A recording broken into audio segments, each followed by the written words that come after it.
Welcome to the Kyle McCullers Show. I'm your host, Kyle McCullers, bringing you the stories that matter, insights that challenge, and inspiration to keep you going. Today's episode is packed with thought-provoking discussions, and we've got a lot to cover today. The first is the Supreme Court decision to uphold the sale of TikTok, why lawmakers are concerned, and the national security risk tied to China's growing influence. If you have TikTok on your phone currently, it can track your whereabouts, it can read your text messages, it can track your keystrokes, it has access to your phone records. Next, we've got Bill Gates' surprising remarks about a 3-hour conversation with Donald Trump. Could this signal a shift in unity for the country? Have you met with Donald Trump since the election? Yeah, I had a chance to go have a long and actually quite intriguing dinner with him. Next, we have a heated debate between Andrew Wilson and an LGBTQ pastor named Brandon Robertson. If your grandmother died and you dug her up from the grave and nobody knew about it and you had sex with her corpse, can you demonstrate for me the harm? I'm going to do my critique on the debate, my hot take, and what I think Andrew got right. And finally, some inspiration about staying the course, trusting the process, and chopping away at your own metaphorical tree of success. So sit back, relax, grab some coffee, and let's dive in.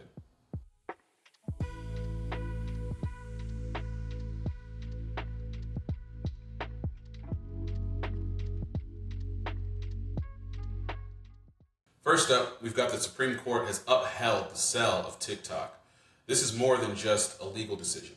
It's a flashpoint in the ongoing Cold War between the United States and China, especially on the digital battlefield. And here's why this matters. TikTok isn't just a harmless app that dance trends and viral videos get spread across the world. Lawmakers have been sounding the alarm, and a lot of people in the digital space have been sounding the alarm over its ties to the Chinese Communist Party, because the Chinese Communist Party has a serious stock, if not majority ownership, in the partner or the sister company called ByteDance, which owns a major part of TikTok. They're concerned it could be used for data harvesting, propaganda, and influencing U.S. citizens in ways we might not even realize. And I've seen personally studies have come out about TikTok and its effect on children. And they are real, right? And propaganda is real. And the data harvesting is real. And what I think most citizens don't understand is that the Chinese do not like you, right? They don't like the United States. They want to be the United States. And with technology the way it is these days, it isn't far-fetched, for the Chinese to be able to do something digitally to the majority of citizens. And the permissions that you have to give to that app are, it's different if you feel comfortable giving that information to your current government, especially when your current government is held in check by the Constitution. But if you want to give that same data, your location, your access to your text messages, your call history, your photographs, virtually your phone, your location, like tracking you all the time, every day, and giving all that data to a foreign intelligence agency, a foreign government, especially a communist government, to me is it's beyond asking for it, right? And here's why, that matters. TikTok isn't just a harmless app. It's not. That is the wrapping paper. It's a Trojan horse, right? But here's my question: Are these concerns overblown? Are they justified? I mean, I know that a lot of TikTok creators using it because it's number one, it's addicting because you have all the views, right? And you get money, and it's physically addicting because of the dopamine that you get from it. So there's all these things that we already know about social media combined with that's how people want to make their money. So of course they're going to be vested into it. And they're going to say, well, these are my risks, these are our risks. But it's not just about your individual risks, right? It's about, do we really want 170, 180 million, which is, over half of our population, to give their data, their precious data, their private data, to a foreign intelligence agency? No. And I almost think of it like, if you can get enough data freely, then you can kind of paint a picture of where a citizenry is, where things are in the country. You can give undue influence. There's so many things that you can control because you have direct access to the population in an unprecedented way.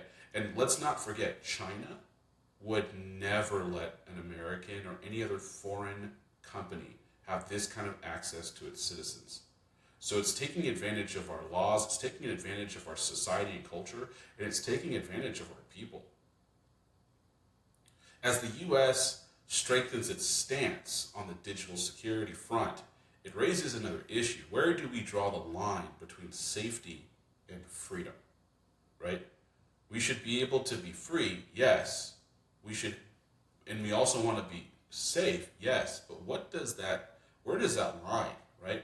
And I think sometimes the government is going to have to, vote on that. Is going to have to make decisions on that. And sometimes, that's really why we elected them. Is they're the last line of defense. They're the last grown up in the room that get to say, you know what, we're going to err on the side of caution because our job is to protect our citizens, even if we have to protect our citizens from themselves. So what do you think? Let me know in the comments or hit me up on social media on this subject. But I think that this is something that absolutely needs to be paid attention to. I think from the citizenry and diving yourself into and go on your phone, go into TikTok and look at the permissions on your phone and see exactly what information you're freely giving away to a communist a communist regime who does not like you. So video tour monitors have our eyes trained solely and squarely on the Supreme Court for this part of our broadcast. The Supreme Court moved that upheld a ban of TikTok. That ban is scheduled to go into effect on Sunday. So literally TikTok for TikTok. Take a look at just some of what Justice Neil Gorsuch said in his opinion on the ruling. And this was in addition to the ruling. He said in part, whether this law will succeed in achieving its ends, I do not know. But the question we face today is not the law's wisdom, only its constitutionality. So a reminder for our viewers right now, President Joe Biden, he signed this bipartisan bill from Congress in April of last year that then got kicked up to the High Court. But now, fast forward to today, President Joe Biden says he will not implement, he will not enforce the ban, and will leave all those details squarely in the lap of Donald Trump. Now, lawmakers who voted for this bill reacted to the ruling on Capitol Hill today. We wanted to let you hear some of their initial reaction. I think that's good from a rule of law point of view. I thought TikTok's arguments were exceptionally weak. Well, here are a couple things. Number one is that there's no need for TikTok to shut down if China will allow TikTok to be sold. But for months now, Beijing has refused to entertain what I understand are multiple offers, substantial offers, to purchase TikTok from all kinds of different people. And it doesn't have to be owned by an American company. Why is it a security threat was your question? And the answer is if you have TikTok on your phone currently, it can track your whereabouts. It can read your text messages. It can track your keystrokes. It has access to your phone records. And the problem with that is all of that information is available to and subject to inspection by the government of Beijing. I support an extension of time, which can be done by the president based on efforts to sell TikTok. TikTok should not be banned, it should be sold. China should not own it, but it should continue to exist in this country. I think it's a terrible idea to ban them from using it. And essentially it is a ban. They say, oh, it's not a ban, it's just a restriction. No, if you have like a company worth $100 billion and you say you got 2 days to sell your company or even 6 months, or then you threaten them with other things, oh, well, we'll say it's antitrust if Facebook wants to buy it or somebody else. So there's not that many people with $100 billion sitting around. It's a terrible idea to do this. It's a terrible precedent to say we're going to shut down on speech. Some people say, oh, well, China bans apps. Yeah, they're an authoritarian country. That's why we're not China. So you can see the different perspectives on this, and I obviously lean to having national security be the utmost and the number one. It's the number one issue. I think that's what the southern border issue is about. Having massive amount of more terrorists in our country because of the southern border. I think national security should be the number one risk. But I think Rand Paul is those arguments are just weak. You know, we shouldn't sell because, or they shouldn't be forced to sell because they can't sell. They can't find someone with $100 billion. There's not a lot of people that $100 billion to buy it, and they don't have enough time. But like those are weak arguments. The only other argument he could say is, well, about free speech. He feels like it's banning free speech, but it's not. You can say whatever you want on a different platform. It's about the platform. It's not about speech. So I think that that's also a straw man argument. And he kind of refutes himself as well, because he says that the argument to him is that, you know, China wouldn't allow that because they suppress free speech. And he says, well, of course they do. They're an authoritarian government. And it's like, so then it kind of refutes your argument, Rand Paul, because that's the whole reason why we don't want to give our data to them in the first place, because they're an authoritarian government and they shouldn't have access to the cell phone. And I'm interested to see if Rand Paul actually has TikTok and whether or not he's giving away his personal data to China. You know, it does. The reason why this was, I think, was this a unanimous decision? I think this was a unanimous decision on the constitutionality of the cell and the response to it, like Gorsuch said. So I think that, you know, Rand Paul and people that are on that side are going to be definitely on the wrong side of history. And I hope that Donald Trump truly doesn't look at this as a free speech situation, which I don't think so. If anyone is huge on China and the Cold War that we've been in with them, and even that other Democrat, I forget what his name was, Bernthal, I think, was used the word enemy. And China, no doubt, is an enemy to the United States. They want to be in the United States. They want to take over the number one spot. They are not just competitors, but they want to bring us down, and they want to be on top. So for anyone on Rand Paul's side of the argument, it's very hard for me and people like me to understand that perspective. But what do you think? Like I said, leave a comment and hit me up on social media, and let's have that chat.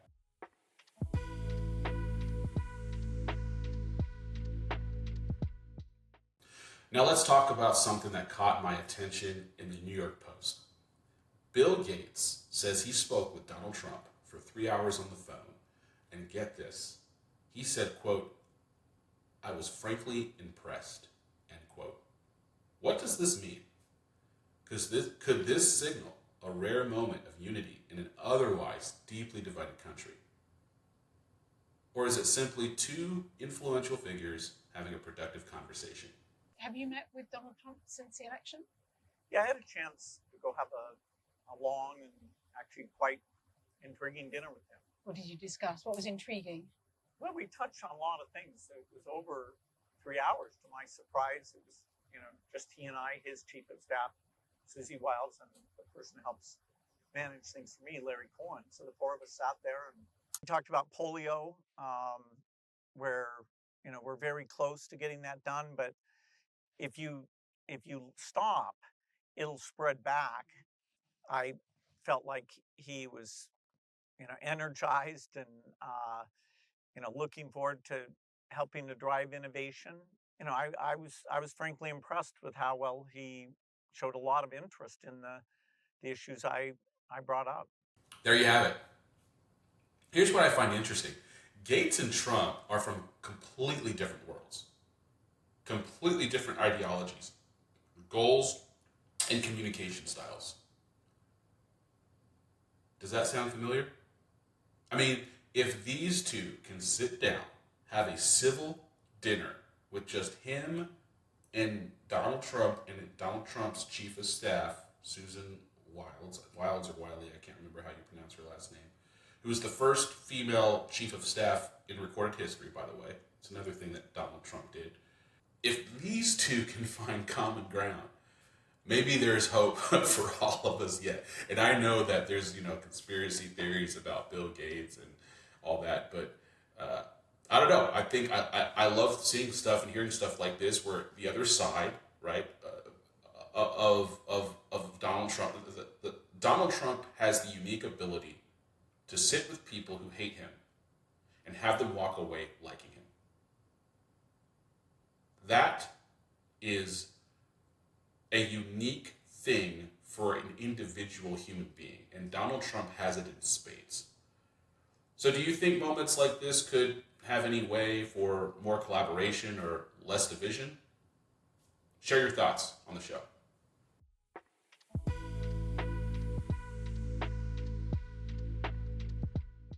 All right, it's time for some debate commentary. Cue the music.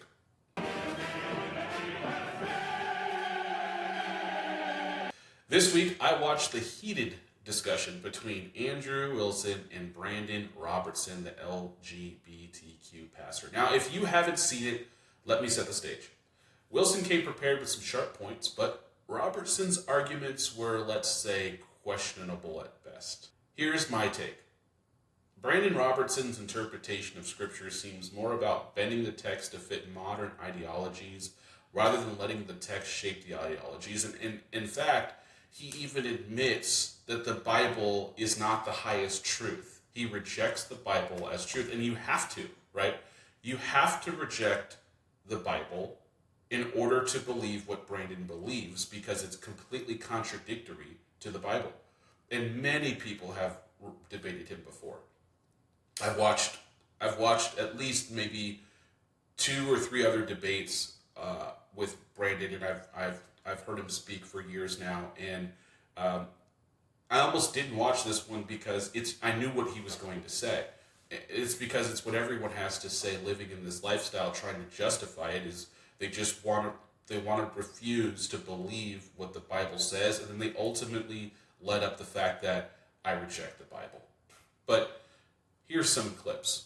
I suspect these made the declaration that they were married, right? Absent your authority to marry them, of which you have none. But assuming I just granted that you did, the secularists who give themselves the authority and then they all marry each other, all 6 of them, you couldn't say that they're doing anything wrong, right? I don't think consensual adults in relationships are doing anything wrong. Never. Not if it's a consensual, loving relationship. Because there's no harm, right? Yeah. Yeah. Can you tell me then, sir, Brandon, I'm really curious about this. If your grandmother died and you dug her up from the grave, and nobody knew about it, and you had sex with her corpse, can you demonstrate for me the harm? She can't consent, so yes, that would be the harm. Wait a second. She doesn't need a consent. She's not alive. Why? No. Why? Wait. What? What? I think you're spinning yourself in circles here. My standard for sexual morality is that all sex has to be consensual. Can a tree consent? He admits in that clip that if 4 or 6 guys wanted to get married all together, he would marry them all together, and there's nothing wrong with that because it's quote unquote consensual. And I think that is the idolatry, right? That is the self-idolatry. That is the problem where he is morally putting himself in God's place and making a decision, right? He says, I don't think there's anything wrong because it is X, consensual, quote unquote, loving, whatever that is, right? So he is the person that gets to define what is loving. He gets to define what is right, morally good, right? So he says it's right because it's consensual. It is right because it's quote unquote loving. But none of those things are objective. They're subjective. And the subject is him, right? He's not standing on the word of God for that. He's standing on his own authority. He's putting himself as God. And that's where the self-idolatry is. And that's what he does the whole debate. Right? Conscious human consent. Neither is waking your wife up with sex. And again, I think that sounds pretty morally ambiguous to me. But It's morally ambiguous? yeah, I You think don't so. think that there's an implication for sex? What happens if your wife says no? Well, then you would stop. I hope, yeah. Yeah, then you would stop. But so what? There's still an implication there. But from your standpoint, you know how stupid this view is? This would be like saying, anytime you're on a first date and you leaned in for a kiss, you'd be like, okay, is it okay if I kiss you? Yeah, you Is should. that okay? Yeah. Is that all right? I Do you do think that. Human That's beings not don't operate that way, dude. I do. No, human beings don't operate that way. They don't go, oh, hey, sweetheart, no, just what I'm gonna do is I'm gonna lean in for a kiss. Is it okay if I use my tongue? Like, do you have to ask that? Is it all right if I use my tongue? Right? Can I give a little nibble on the lip? Do you need consent for each individual activity? Like, what do you need here, Brandon? Do you say that sex is an immutable characteristic for men and women? Yes. Depending on how Okay. you use the word sex. Are we talking about sex with granny or sex as the immutable character? Sex, your sexual proclivities. Sexual identity, I would frame that as, yeah. Okay, well then how can you make the case then that thousands of years ago people didn't understand sexuality if it's immutable? Sexuality as such, talking about homosexuality, heterosexuality, did not exist as principles. What do you mean? Of course they did. It's They did immutable. It's mutable. No, see, you're conflating things. You can. What am I conflating? You're conflating the idea that people in the ancient world could have sex with anybody of any gender, but they didn't have a language to say that this is a sexual orientation. When I say that sexual orientation came about in the 1800s, that's because that is when psychologists came up with the idea that there are sexual orientations that are innate. No, now you're conflating. It's a word concept fallacy. You're claiming that because the way that psychologists identify sexual proclivity with different language, that means that there was no concept of the same exact thing in the ancient world. This is categorically false. No, it's not. We know this from Roman emperors. We know this from ancient Egyptians. No what? We know that the idea of same-sex activities or the idea that two men could love each other was a possibility in the ancient world. Absolutely. I completely What's the distinction between that view and your own? They did not see it as sexual orientation. Yes. Emperor What is it? Hadrian, What does orientation here mean? that we now believe that psychology, which you probably reject, we believe that sexual orientation is an innate part of the human being, that you are oriented towards a attraction, whether that's bi, hetero, or homo. Yes, but if it was innate, that means they couldn't help themselves, right? Yeah, totally. Yeah, so totally. So then if that's the They didn't case, have that language. if that's the That's case, then obviously the activity, which is around these immutable characteristics, happened. So Yeah, if it happened, you will never so if it happened, then it's descriptive. So when you say, hang on, let me finish my point, then you can clarify. So when you say, Brandon, the ancient world didn't really understand homosexuality. They did understand it very well. And it was, if it's innate, 100%. they couldn't control it, right? Then they gravitated towards this innate characteristic. You're misunderstanding the argument I've made consistently across 4 books and thousands of videos, which is not. It's a bad argument. I don't misunderstand it. Make the argument. It's not a bad argument. Make the argument. I am making it. The argument is that yes, people engaged in same-sex relationships all throughout history. I agree. Emperor Hadrian and Antinous were in a very famous same-sex relationship in the Roman Empire. They existed. And in fact, I would even concede that in the Greco-Roman world of the first century, there are over 13 words for different kinds of sexual relationships between different genders.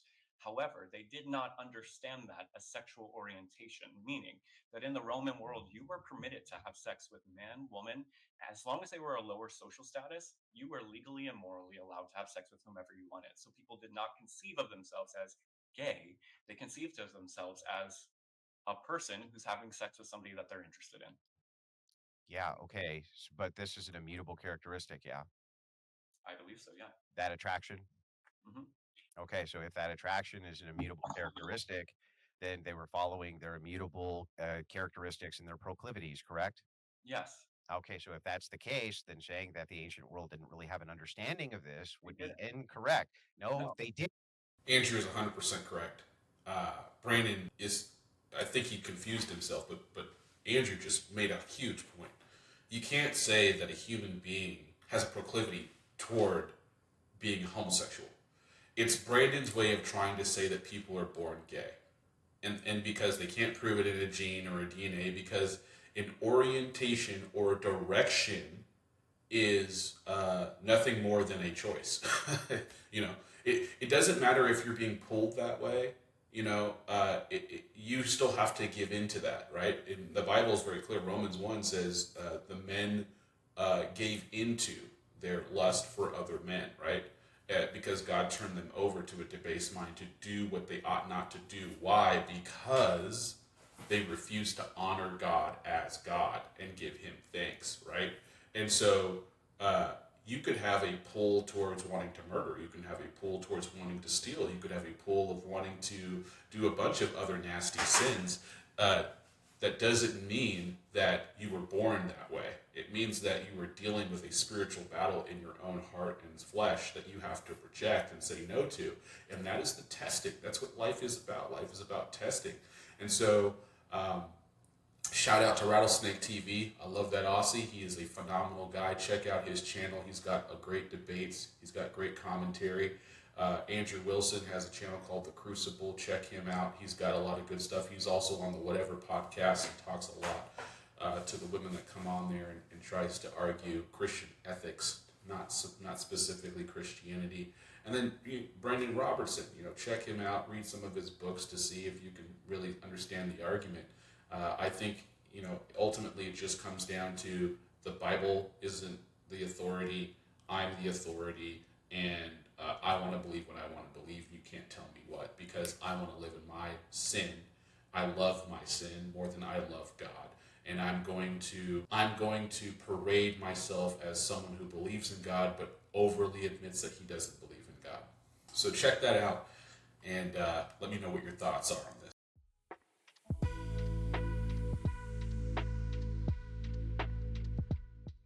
Now let's wrap up with a little inspiration.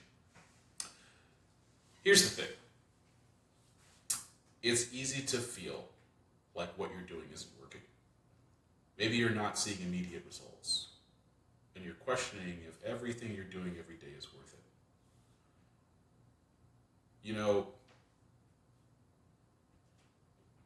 One of the things that really helped me change my mindset was discovering that I don't have to love what I do.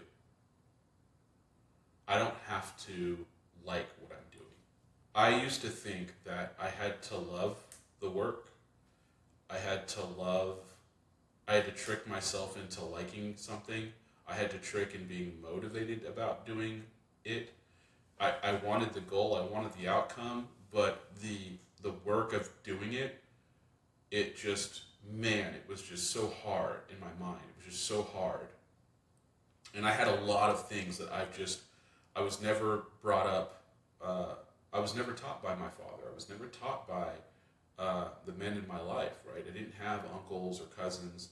I really felt like I was independent, and I had to look around, and I didn't have a lot of good role models around me, and I had to find a lot of stuff in myself. But you can only grab so much out of yourself because you only know what you know, right? And so I lived a long time thinking that I needed motivation, right? And I needed to feel a certain way in order to accomplish certain things. And I didn't understand that the ones that accomplish things that are great, that are big, or even just if you want to accomplish anything major in your life, you have to have the understanding that it's not easy and it doesn't matter, right? And so me finding out that you don't have to be inspired to do things. You don't need motivation to do. I know that sounds so basic and simple, but it was such a basic thing that I never acquired. And when I did, it was like this release. So that's the first thing. You don't need to be motivated to do. Just do it. Just do it, right? I don't know if it's Brian Tracy or someone else, but they talk about how when you wake up in the morning, you need to program your subconscious to just say, do it now, do it now, do it now, do it now, do it now, right? Get up, do it now, do it now. Turn off my alarm, do it now. Just say do it now over to yourself every single time, and just train your mind to respond like that, do it now. The other thing is that really helped me to get results is Muhammad Ali had a quote that honestly helped me change my perspective. It helps me every day to change my perspective. It's that he said every day I hated every minute or every second of training. Like, he hated training, okay? He hated it. But he kept saying to himself, suffer now, be champion forever. Suffer now, be champion forever. And so and I hope it helps you too, but it helped me to realize I don't have to like what I'm doing. Like if my goal is to be like Kobe Bryant, if his goal is to be the greatest basketball player, I know for a fact he did not enjoy getting up at 3 in the morning, going to the gym from 4 to 6, coming back home, eating breakfast, icing his knees, chilling out, going back to the gym at 9 to 11, coming home, doing that 3 or 4 times a day. And what I realized is I can wake up at 4, I can go to the gym at 5, I could sweat for the next 2 hours, and I could hate every minute of it. And it's okay. Like getting permission to not like what I'm doing allows me to do it anyway. And I know that sounds crazy, but for me, it was like, that's what I've been missing. I don't have to give myself any excuses because I don't have to like it or be motivated. I just need to get up and do it. Right? Because the secret of life is that life is hard. Life is hard being broke. Life is hard not being broke. It's hard, so I get to choose what I want to do that's hard based on the results that I get. So for example, getting up at 4 o'clock in the morning, like I got up at 3:30 this morning. Getting up early, going to the gym first thing, and suffering, putting my body through a lot of suffering in the morning sucks. And I hate it, right? I do. But I know 2 things. One is I'm doing this, and this is really hard for me to do, so I know the rest of my day is going to be easier for me mentally. Because if I can do this, then I can sit down in front of this camera and talk to people and inspire them to be better. And then number 2 is I should say 3. Number 2 is every day that I do force myself to do this that I don't want to do, I'm getting mentally and physically stronger. So that's also a bonus. But number 3, the results speak for themselves, right? The results speak for themselves. So my wife says things, my ex-trainer says things, people at the gym, people that haven't seen me in a while, they notice, like, oh man, you look different, right? You look massive, you look different. And to me, I don't care, right? And I don't care about that. My goal isn't to look massive. My goal isn't to look a certain way.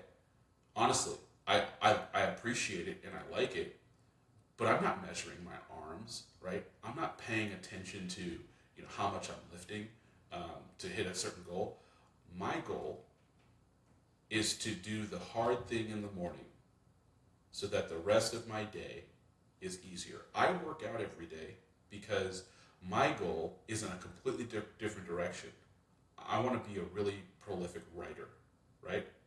And I know that if I can get up in the morning and force myself to do this, then I can sit down and write. I can sit down and have this conversation with you and bring this to you. And so it's my way of disciplining myself to do the things that I don't want to do, and I can hate every minute of it, but I can be champion forever. I can obtain that forever, right?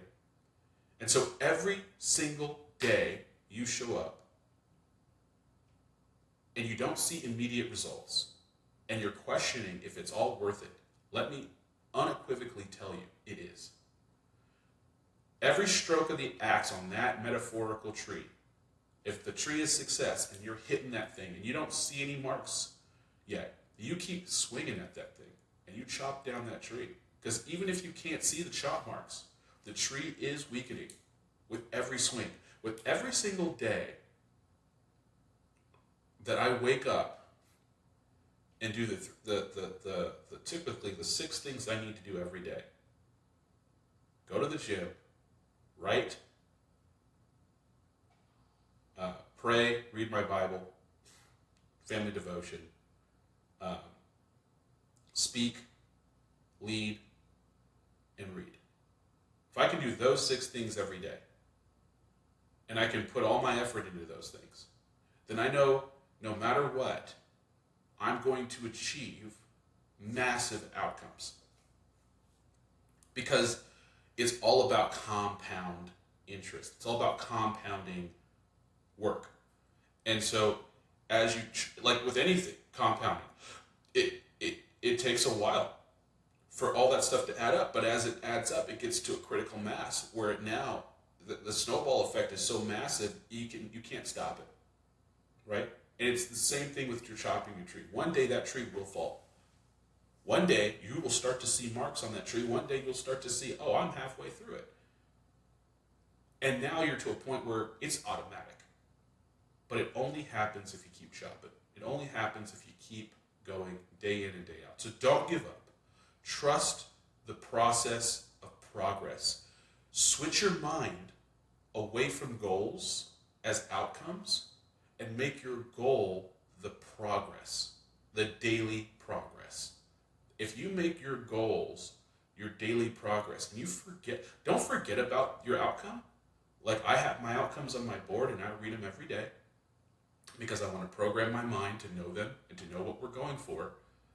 But I know that as long as I do these things, I will get these things. That's why I don't even do annual goals anymore. I don't put limits on goals anymore. I just look at the daily habits and I execute those. The results are coming, even if they're not visible yet. So stay faithful, stay focused, and keep moving forward. Well, that's it for today's episode of the Kyle McCullers Show. If you enjoyed this mix of news, commentary, and inspiration, don't forget to subscribe. Share this episode with someone who needs to hear it. Stay strong, stay sharp, and I'll catch you on the next episode. Take care.